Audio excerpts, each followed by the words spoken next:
Since February 25th, 2019, I have discussed the prelude to the Dominion War. From the golden age of the Federation that ultimately created its pacifistic nature to the destruction of the Odyssey and ultimately the Cardassian Union joining the Dominion, we have watched the trials, the follies, and indeed the triumphs of Starfleet. Like with most conflicts, things would appear slow and tense. It wouldn't be until the last few days of peace that things would speed up very quickly. Today, let's discuss the beginning of the Dominion War.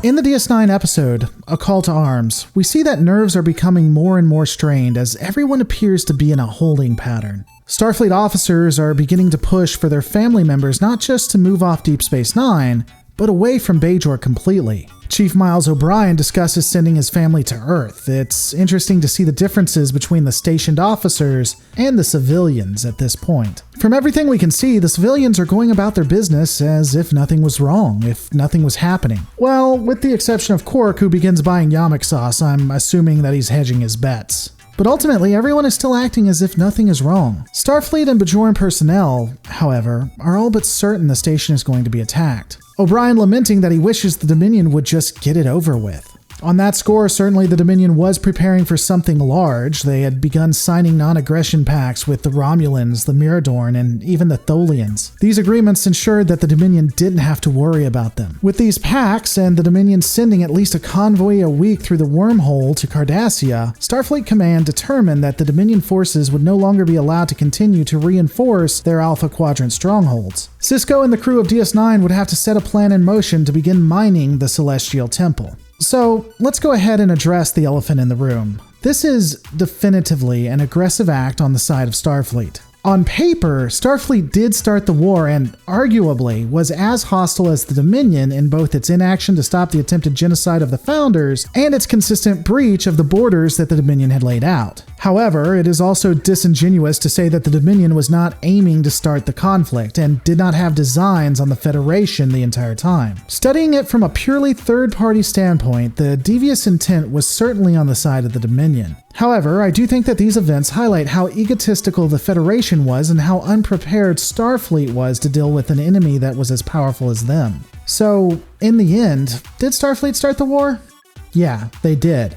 However, war would have always been on the horizon. It was all just a matter of time and a matter of how. Back to the episode at hand. With the idea to create cloaked, self-replicating minds in place, everyone gets to work.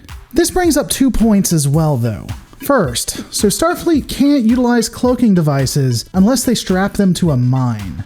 You're telling me the Treaty of Algernon really isn't broken with this step and the Romulans aren't going to say anything? I do want to be fair though, so while I firmly believe the utilization of cloaked mines breaks the Treaty of Algernon, as does the consistent use of cloak with the Defiant, I have a theory that I think does actually fit. I'll expand on it more at some point, but here it is in a nutshell. Was the fact that we never see the Romulans attempt to force Starfleet to keep to its agreement to not use the mines or to stop using the cloak on the Defiant because the Romulans were secretly supporting the Federation. Hear me out. The Romulan hierarchy certainly wished to diminish the Federation's influence, but they aren't idiots. Well, usually. They knew that a Dominion presence would be a larger threat than the Federation ever would be. So while the Star Empire didn't initially intend to get into the fight, because why pass up the chance to let Starfleet get the hell beat out of it, they were never going to back the Dominion, nor stay neutral. I sincerely believe the Romulans always intended to join the war and thus allowed these infractions to occur to ensure Starfleet could survive till they did. I think they looked the other way. After all, the Federation didn't have to lose for the Romulan Star Empire to win. And ultimately, if the plan worked out, the Romulans would look like heroes to the Alpha Quadrant when they came in to save the day.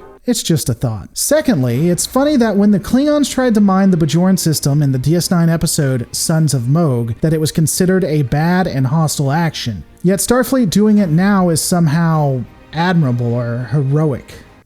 Huh.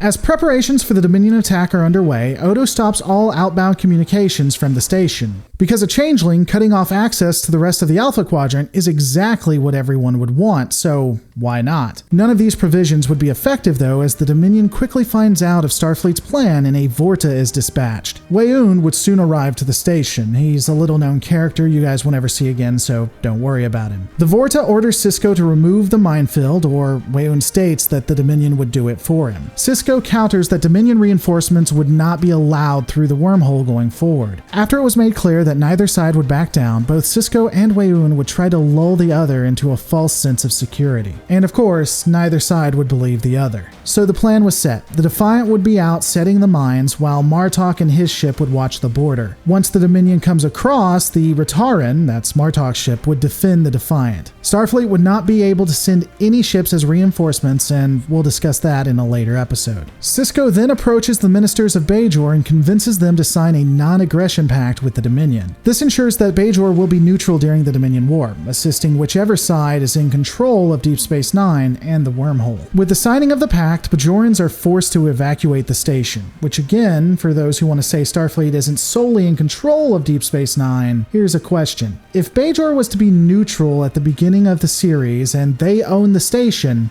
why didn't they force Starfleet off when they became neutral? Now, I know I'm being a little bit disingenuous. Bajor obviously backed Starfleet, and this was largely for show, but it is interesting how Starfleet goes from being the protector and savior of the planet to a foe occupier. With the Bajoran civilians safe and Dominion forces entering into Bajoran space, Sisko calls battle stations. Stay tuned, as in the next episode of the Dominion War arc, we discuss the Second Battle of Deep Space Nine.